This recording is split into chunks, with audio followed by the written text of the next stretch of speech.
il y a une première incantation qu'on appelle le cri de la pierre. Le cri de la pierre. Si vous me suivez, écrivez dans les commentaires le cri de la pierre.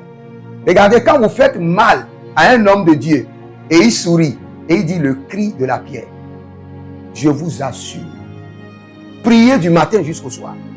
Quand il dit le cri de la pierre, peut-être que vous avez fait déjà mal à un homme de Dieu. Il a dit le cri de la pierre. C'est une malédiction terrible. C'est une incantation qui va ronger vos os.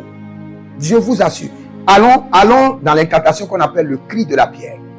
Le cri de la pierre se trouve dans Habakkuk chapitre 2, le verset 11. Car la pierre crie du milieu de la muraille et le bois qui lie la charpente lui répond. Est-ce que tu as compris quelque chose par rapport à ça? Tu ne peux rien comprendre. Cela veut dire que si tu es quelque part et le malheur veut arriver à une autre personne, le malheur va laisser la personne et t'arriver. Maintenant, je vais vous montrer encore une autre incantation. On appelle ça peau pour peau. Je ne sais pas si vous connaissez. Peau pour peau. Et il y a beaucoup de personnes qui sont sous cette incantation qu'on appelle peau pour peau. Donc, quand on décrète peau pour peau sur ta vie, tu donneras tout ce que tu as en échange de ta vie. Tu vois, il y a certaines personnes qui sont malades. Ils étaient riches. Et la maladie ravage tout. Et après, quand tout finit, la maladie part. C'est l'incantation peau pour peau, l'acte de la mort. Je n'ai pas le temps de rentrer dans tous ces versets, mais tu peux aller dans 1 Roi 16, 34 ou Josué 6, 26. Tu as vu dans le livre de Josué, Josué a prononcé clairement. Il dit la personne qui bat Ésaïe 24, 10 et Daniel 4, le verset 33.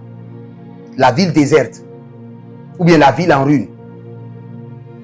Tu parles mal des hommes de Dieu et un homme de Dieu te dit la ville en ruine.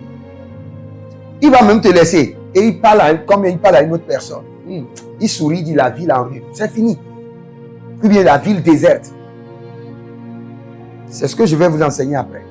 Quand on dit la ville en ruine ou la ville déserte, cela veut dire qu'en tant qu'humain, on t'enlève de la classe des humains et on te plante dans le désert, au milieu des animaux comme les Nebuchadnezzar. Personne ne va te favoriser. Mais vous savez qu'il y a une malédiction qui suivait Jacob. La Bible déclare qu'il se passa de là à une autre ville et il creusa le puits et on lui a arraché. Il fait un puits. Le puits au temps de Jacob, c'est la richesse la plus grande. C'est comme de l'or. Toute famille qui n'a pas de puits n'a pas d'argent. Mais quand Jacob creuse un puits, il y a de querelles et on lui arrache. C'est une malédiction. Et cette malédiction que tu vois, la ville déserte, tout ce qui est bien que toi tu construis, les gens vont venir t'arracher. Tu travailles quelque part pendant des années, un jour on va se lever, seulement te renvoie. C'est la malédiction de la ville déserte. Une autre incantation que nous les hommes de Dieu on utilise, on appelle la meule du déshonneur. La meule du déshonneur. Est-ce que je ne vais pas m'arrêter? Parce que je suis en train de vous donner beaucoup de choses. Je n'aimerais pas que les gens l'utilisent n'importe comment. La meule du déshonneur. Ça c'est Job 31, le verset 10. La meule du déshonneur. Il dit que sa femme tourne la meule à une autre personne. La meule du déshonneur.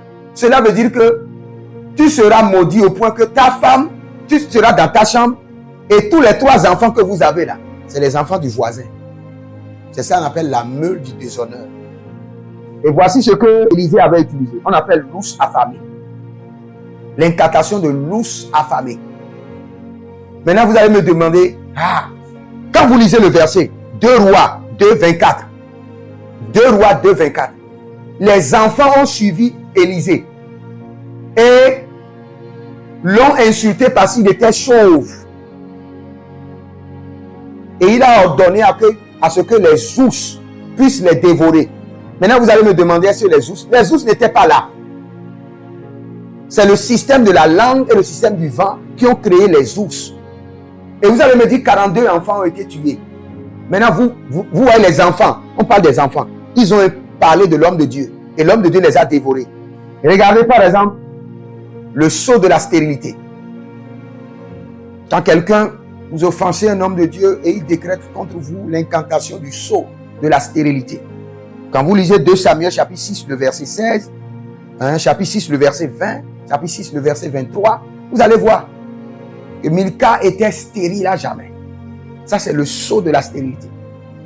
Quand c'est un homme de Dieu qui libère contre votre entreprise, l'entreprise sera à terre. Donc, quand vous entrez dans les malédictions, vous pouvez voir la malédiction de Géasi. 2 Rois 5, 26.